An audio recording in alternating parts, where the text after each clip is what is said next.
So the old window that was built into the foundation has been removed. I'm going to prep this surface so we can install the new window.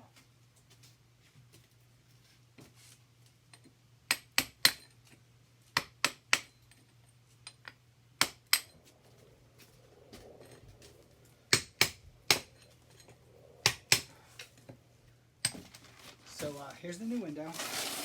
Not a custom window, it's one that I found online. Home Depot actually, and it almost fits. I'm going to show you what we're going to do to make it fit perfect. Before I take the bubble wrap off, I'm going to use this box as a surface to put it on so I don't break the corners or break the window at all. So I'll lay this flat on the ground and I have a surface to put the window. So a lot of these basement windows, when I came across my research, come as either a new construction window or a replacement window. So this tab on here would be if you were using it as a new construction, you put it on the outside of the house, and this will be on the exterior. But we're making this a replacement window, so we're going to have to remove these. You get some sheet metal shears and just cut on that plastic weld on the 45 on both sides.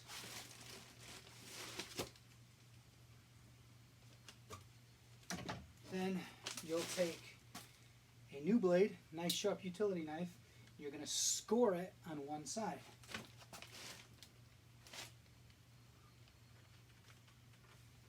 Decent amount of pressure. Watch your body as you get close to the end. And we can just fold it.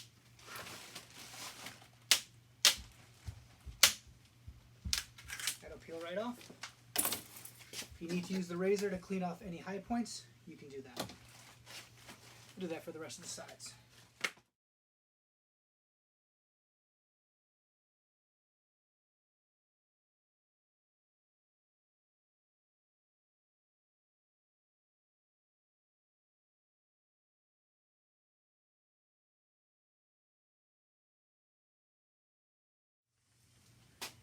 Make sure you look at the instructions or read the labels. It should go a certain way. This side goes down, and it's for drainage, for if when the rain hits it on the outside, that it actually drains. So I'm going to do a dry fit.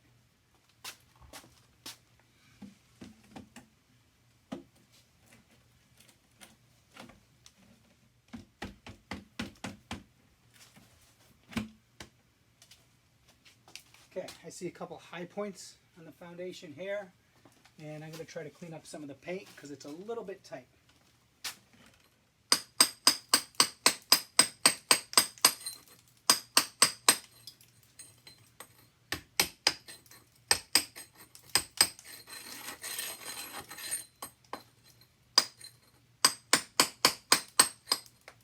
Third window I installed, and I had no issues with the other ones at all with height. So that just goes to tell you that there might be some discrepancies between the size of the window and the rough opening. So there's some screws on the top and the bottom.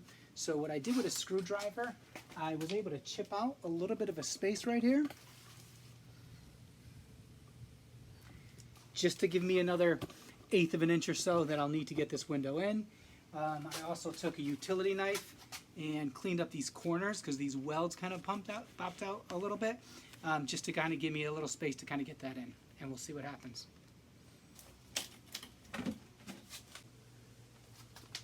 All right, this opening is being very stubborn. None of the other windows I had this problem, and I don't want to wedge the window in there because vinyl is going to expand and contract. Although today is one of the warmer days that we're going to ever have, so it's probably expanded as much as it possibly can, but I still want to make sure that it fits in there without being too tight. So I'm going to take the grinding wheel to it and try to shave some of this off.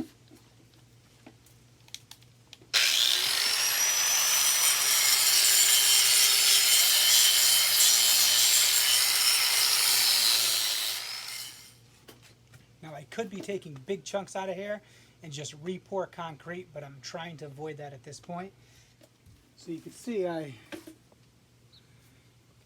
chipped out a space on top for those screws that come out, and I have a space on the bottom as well to give me just a little more room, and I think that's going to just about do it.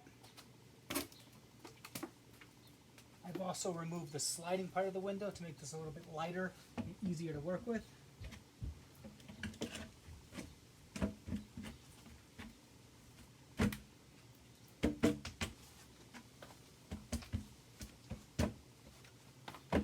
And it looks like we're in. It's snug, but I didn't have to force it in there. And really it's just still hitting those screws a little bit on top. And we're going to fill in those gaps on the side. And I think we're going to be good.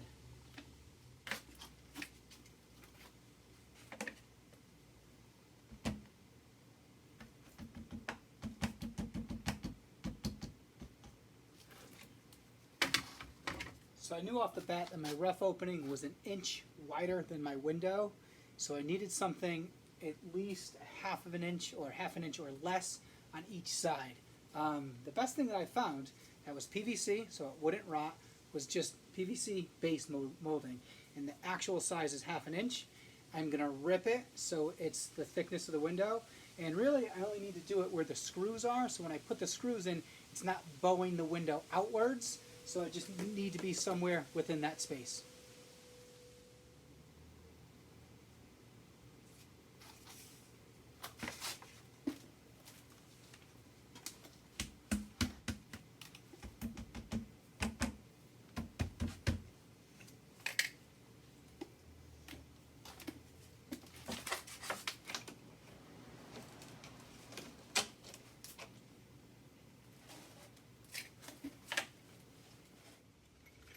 Just going to secure the window with Tapcon concrete anchors, and before I do that, I'm going to shim the remaining space with actual shims right near where the screws would go.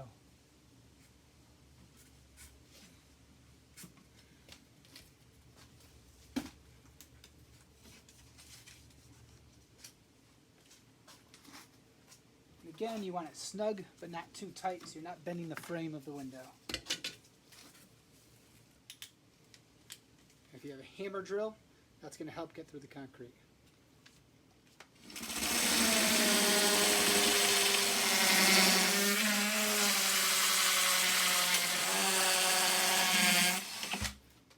I'm going to use some small washers just to spread out some of the force and only tighten it hand tight.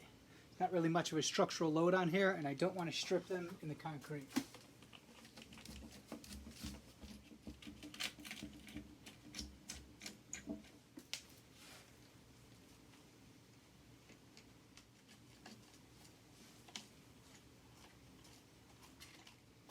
I'll take a utility knife and cut the rest of the shims. Score them and snap them.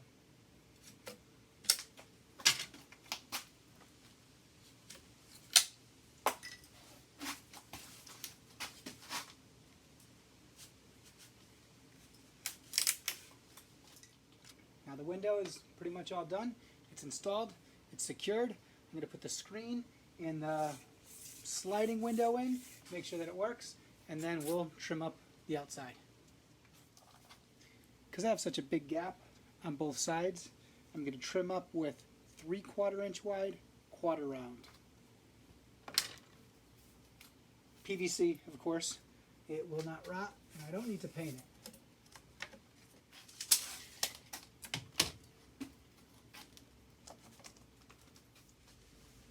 Okay, just did a dry fit to make sure everything is fitting neatly. I had to trim a few here and there. I'd rather it be too long than too short, and I have the option to do that. And then I am just going to glue this with construction adhesive, let it dry.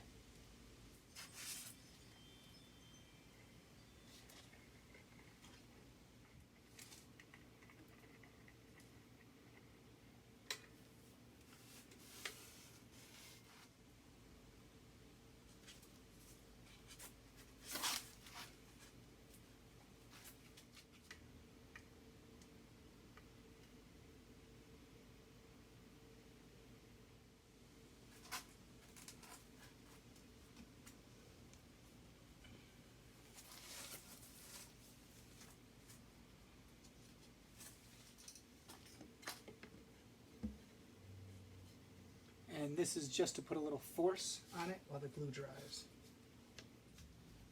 Once that glue dries, I'm going to come back over this with white caulk in between all the cracks and crevices just to clean it up and make it look nice. Okay, let's take a look at the outside. On the outside, I'm going to do the same thing with the exception of from the bottom. I'm going to trim up the left, the top, the right, leave the bottom open because I don't want to cover these slots here which allow rainwater to fall out. I'm just going to caulk the bottom so no rainwater goes underneath it and have the rainwater go away from it. Any openings or gaps that I have, I'm going to tuck a little fiberglass insulation in there.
And same as on the inside, once this dries, I will fill it with white caulk to seal it, especially on the bottom, to make sure all the water doesn't drain inside and drains away from the house.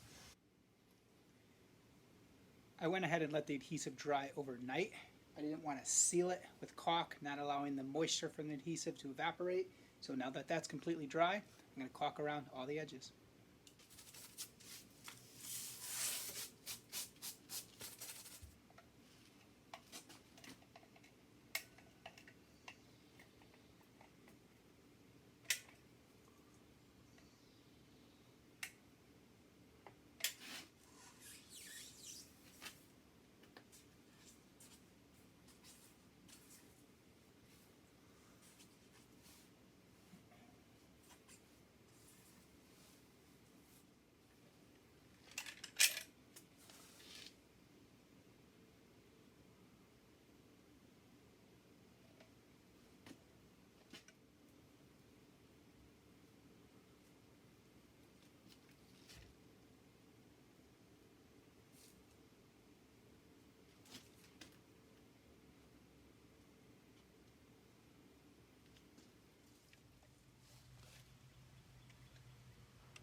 So I had a few cracks in the foundation that I also filled with caulk because I don't want water to go into there and then freeze and that crack expands.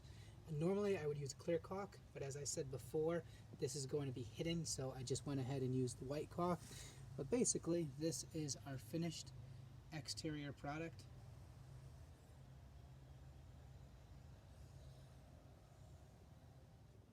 And this is what the inside looks like.